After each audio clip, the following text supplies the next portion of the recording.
Bonjour Geneviève. Bonjour, Est-ce que tu peux te présenter en quelques mots? je m'appelle Geneviève Bouillet, je suis professeure de chant lyrique au Conservatoire de Limoges et j'aime beaucoup mon métier. Et je sais que tu as aussi une autre activité. Est-ce que tu peux nous en Alors dire j'ai plus? une double formation puisque parallèlement à mes études au Conservatoire de Clermont-Ferrand, j'ai effectué mes études de médecine et je suis médecin phoniatre. Et j'ai soutenu ma thèse en 1983, ce qui remonte quand même à bien longtemps. Et le thème était la physiopathologie de la voix chantée, son application dans la rééducation.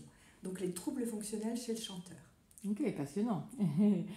Est-ce que tu peux nous dire comment et pourquoi tu es devenue professeur de chant et nous parler un peu de ton parcours en fait?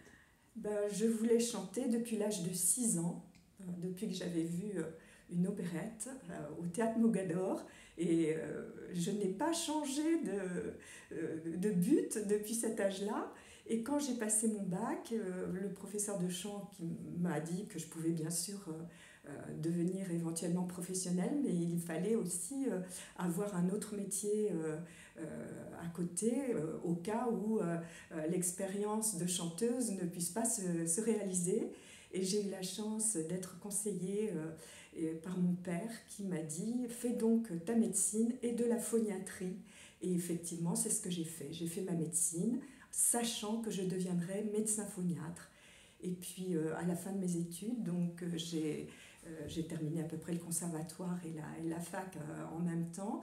Les circonstances ont fait que je suis rentrée dans les chœurs de l'Opéra de Limoges et qu'ensuite j'ai rencontré Richard Miller lors d'une formation pour les professeurs de chant.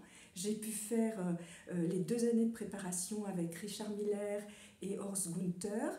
Et ces 2 années de préparation m'ont fait connaître les futurs membres de l'Association française des professeurs de chant, dont je suis membre fondateur. Et comment tu es devenue professeur de chant plus exactement? Alors j'ai été sollicitée par Laurent Chassin qui à l'époque était directeur de l'école de musique de la Creuse. J'ai passé le concours de recrutement et j'ai donc été assistante spécialisée à l'école nationale de musique de la Creuse, qui était une école pilote à l'époque. Et j'ai enseigné pendant 12 ans.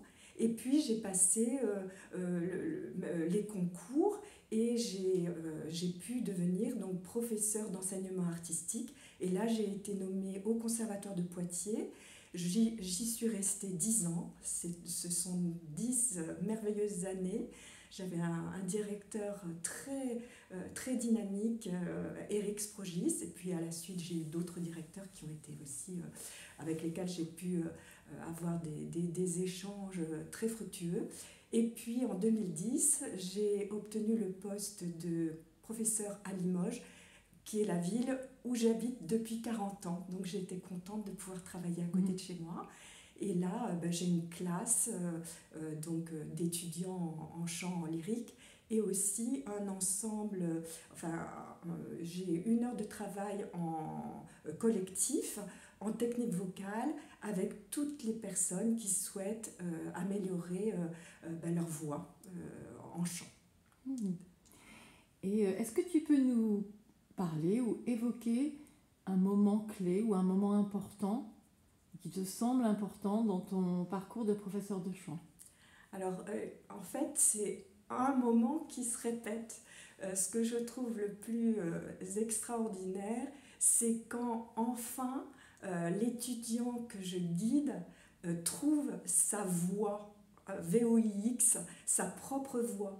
Parce que c'est ce qu'il y a, à mon sens, de plus important à faire découvrir à nos étudiants. Il faut qu'ils chantent avec leur voix, qui est le reflet de leur personnalité, de leurs émotions, et il ne faut pas qu'ils imitent quelqu'un d'autre.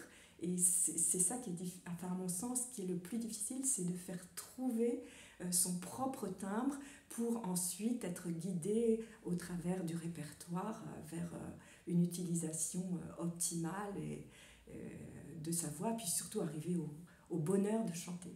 Mhm. Et est-ce que tu peux nous dire où tu en es aujourd'hui et quels sont tes projets pédagogiques si tu en as? Alors, aujourd'hui, je suis toujours professeure donc, au Conservatoire de Limoges.